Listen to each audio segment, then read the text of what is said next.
ಹರೇ ಶ್ರೀನಿವಾಸ. ನಾರಾಯಣಾಯ ಪರಿಪೂರ್ಣ ಗುಣಾರ್ಣವಾಯ ವಿಶ್ವೋದಯ ಸ್ಥಿತಿ ಲಯೋ ನಿಯತಿ ಪ್ರದಾಯ ಜ್ಞಾನ ಪ್ರದಾಯ ವಿಬುಧಾಸುರ ಸೌಖ್ಯ ದುಃಖ ಸತ್ಕಾರಣಾಯ ವಿತತಾಯ ನಮೋ ನಮಸ್ತೆ. ಸದಾಗಮೈಕ ವಿಜ್ಞೇಯಂ ಸಮತೀಕ್ಷರಾಕ್ಷರಂ ನಾರಾಯಣಂ ವಂದೇ ನಿರ್ದೋಷಾಶೇಷ ಸದ್ಗುಣಂ ಜಯತ್ಯಬ್ಜ ಭವೇಶೇಂದ್ರ ವಂದಿತಃ ಕಮಲಾಪತಿಃ ಅನಂತ ವಿಭವಾನಂದ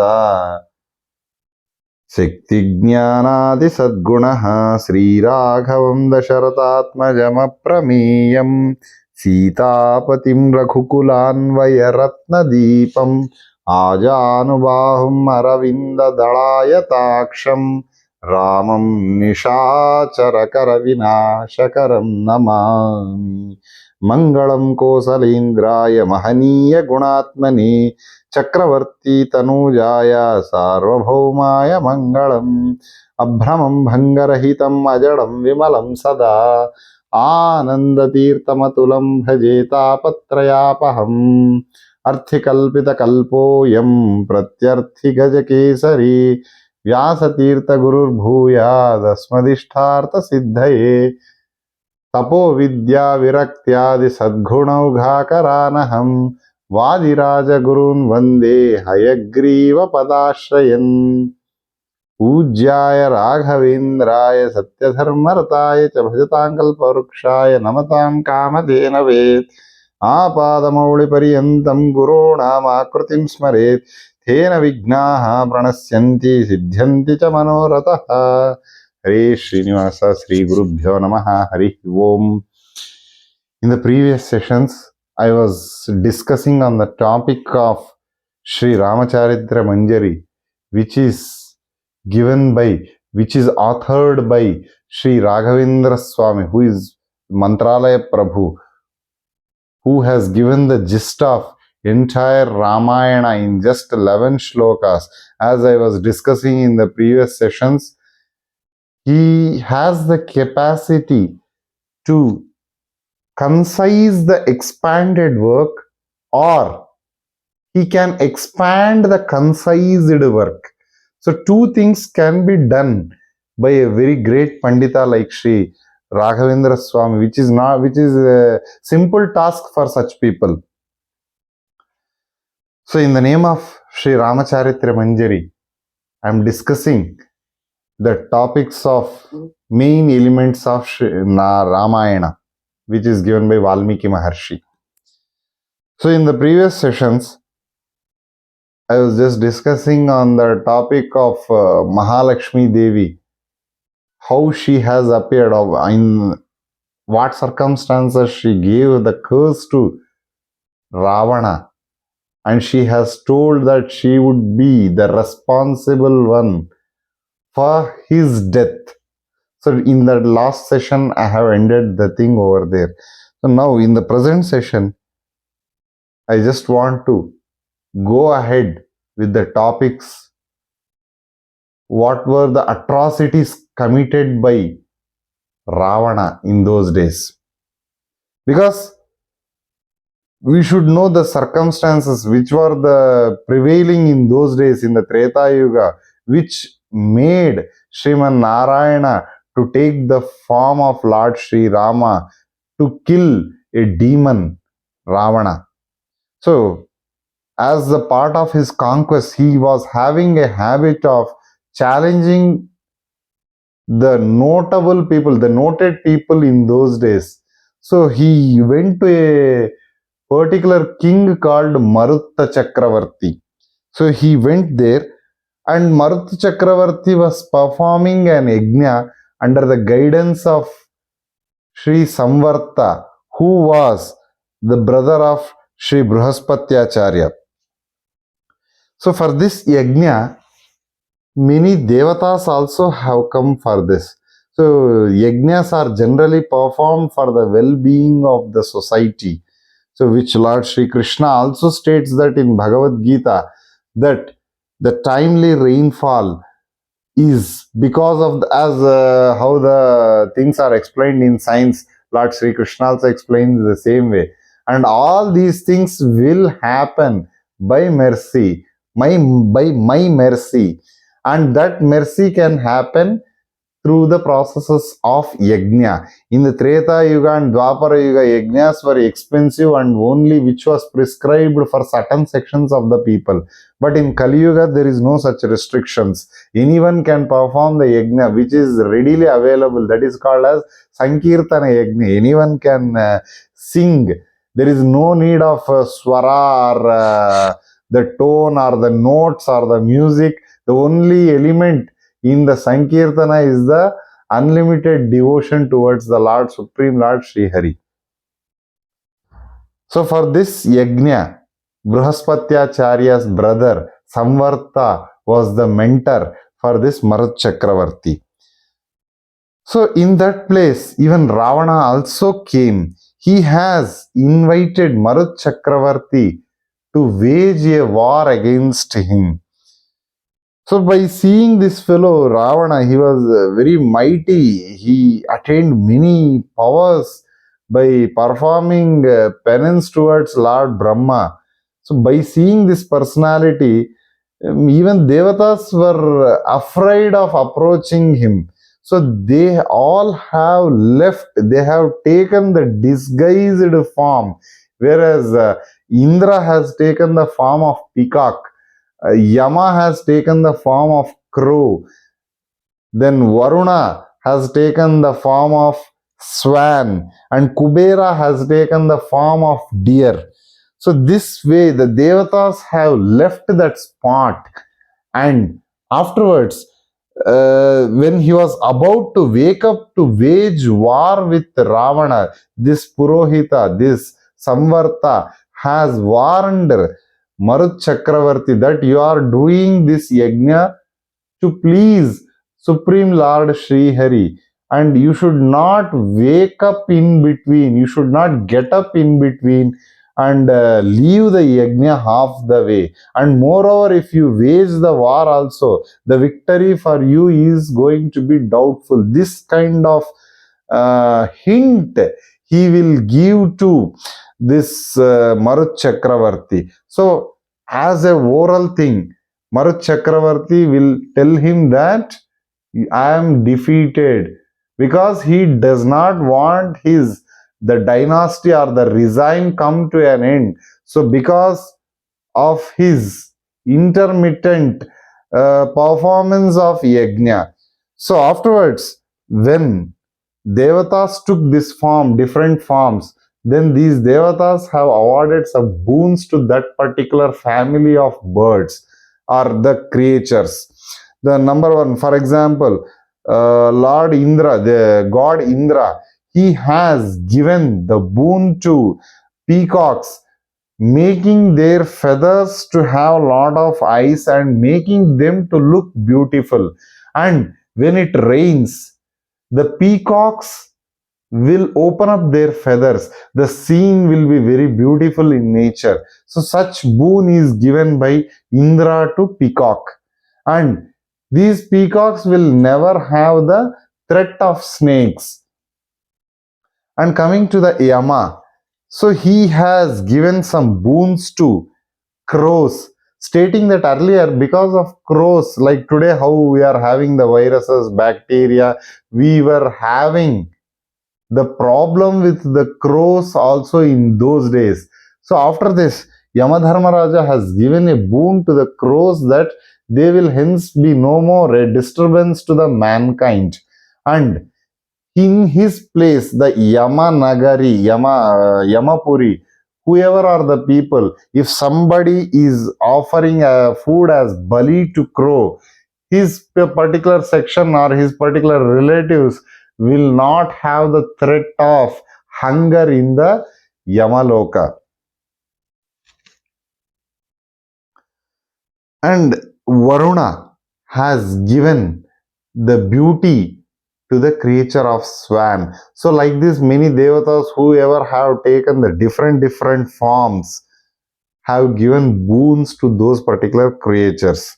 So after completion after this, so after getting the boons from Lord Brahma, this fellow Ravana, he started conquering the people, so that he wants to show his prowess, that he is the one who is mighty in the three worlds.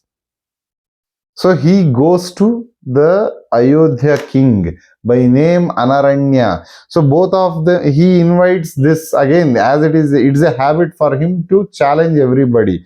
So he invites Anaranya to perform or to wage a war against him.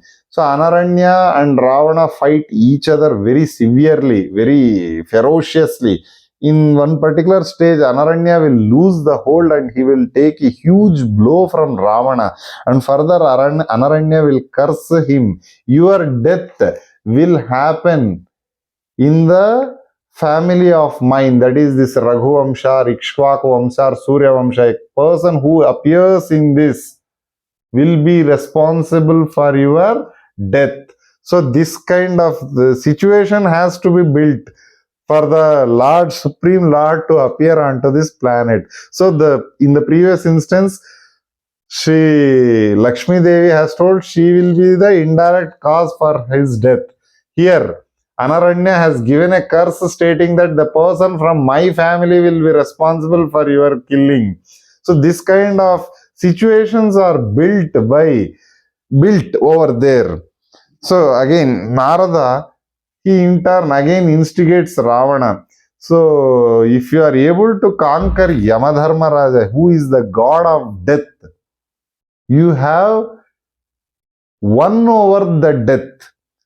So this kind of statements started making him to think to wage a war against Yamadharmaraja, this time very directly. So he has fought against Yamadharmaraja for a long period, and Yamadharmaraja was about to release his Kala Danda. Then Lord Brahma will come appear over there and he will tell Yama to withdraw that particular Kala Danda, because the Kala Danda will not work against Ravana, as he was the one who has given him the boon that he will not have death in the hands of any gods or beasts or creatures or Rakshasas or Gandharvas or Yakshas or anybody.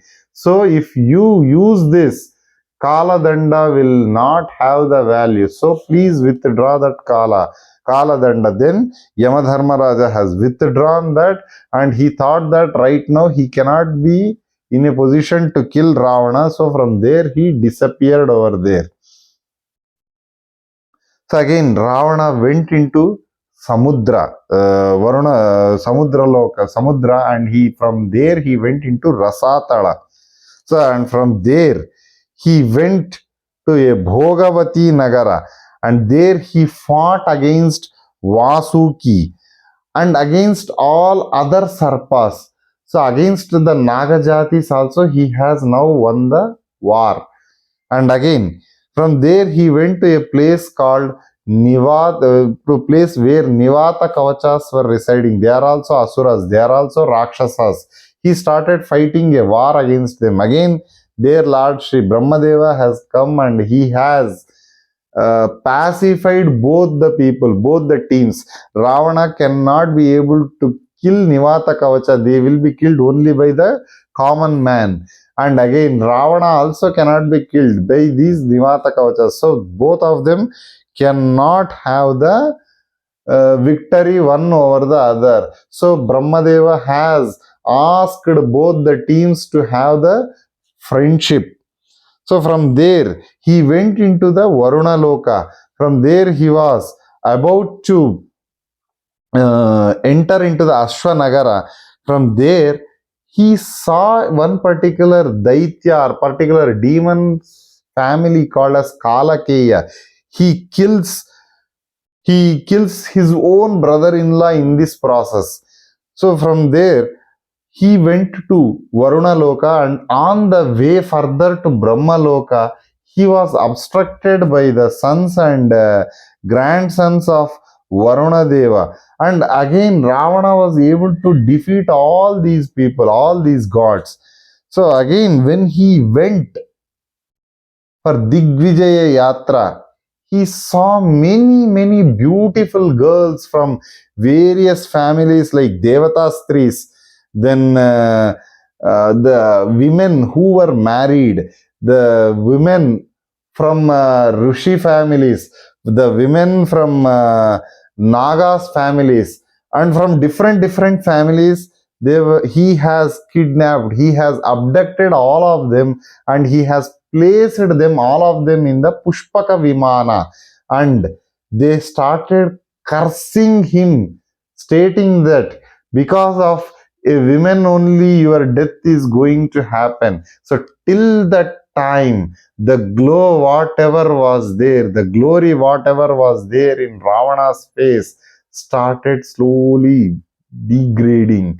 So this is not only in the case of Ravana, it is even in the case of anyone, any man who forcefully tries to abduct a woman, tries to molest her. So naturally that person will lose a glow. So this is a common phenomenon not only for the Ravana, even it is for any particular period of time. One should never enjoy a woman against her wishes. So, as Rishi Patnis and everyone, they have started cursing because of women. Your life is going to be in danger. So, this kind of situations are going to are getting built for the appearance of Lord Sri Rama. So, again on the way, he meets his sister Surpanaka. She tells that, oh brother, when you are waging war with Kalakeyas, you are not in a position to know who is your side and who is your opponent's side. And in that process, you have killed your own brother-in-law, that is my husband. So you have killed them. His name is Vidyut Jihwa. So he has been killed by you. So now I am left like an orphan. So you have to show me a way. Then Ravana tells him that you find out any personality whom you feel you are comfortable, I will get you married with him. So then he tells, I will be sending my entire army, which will consist of approximately like 14,000 Rakshasas headed by Kharadushanas. So now one should understand that in Lord Rama's life, Kaikeyi is the one who has instigated Lord Rama to go for exile. No, it is not the case. It is Supreme Lord Sri Rama, his wish, it's his own wish to go to the forest. It is not by somebody else's instigation that he has gone to the exile. He has not gone like that. So he wanted to kill all these demons who have occupied the forest, the Dandakaranya. So all these things will be discussed in the coming next topics. And on the way, he finds his son, Mr. Meghanatha. He was performing different kinds of yajnas in order to gain the control over the three worlds. So he has performed the different yagas like Rajas Agnishtoma, Ashwamedha, Rajasuya, Gomedha, Bahu Suvarnaka Vaishnava, all these kind of yagas he has completed.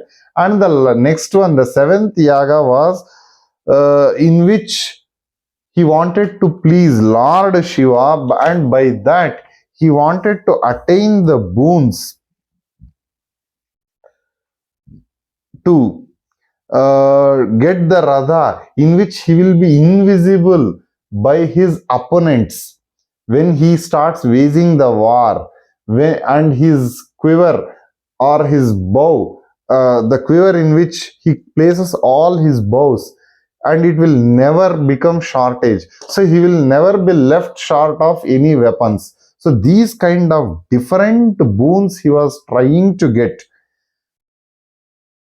And Shukracharya, under the guidance of Shukracharya, he was performing. Shukracharya has conveyed that to him. Then Ravana was not happy because he has started feeling that all the devatas are his enemies. and his son is trying to please Vishnu and Shiva and Brahma Devatas and Vishnu and Shiva Devatas. So Ravana was not pleased to listen to that one. He expressed his displeasure and he leaves from that particular place. So with this, I want to conclude this particular topic of Charitrya Manjari. And in the next sessions, I will be discussing again how Ravana has started torturing the girls, the Devata Kanyas in those days. He molests the Apsara Stri Rambha over there. So all these instances will lead Lord Sriman Narayana Sri Hari to appear into this planet as Sri Rama. So with this, I want to conclude this topic and I want to dedicate this particular session to Mula Rama. Sarvam Sri Krishnarpanamastu Kayena Vacha Manasindriya Buddhyatmanava Prakrute Svabhavat Karomi Yadyat Sakalam Parasmai Narayana Eti Samarpayami Yadakshara Padavrashtam Matrahinam Yadbhavet Tat Sarvam Kshamyatam Devanarayana Namostute Sarvam Sri Krishnarpanamastu Hari Srinivasa.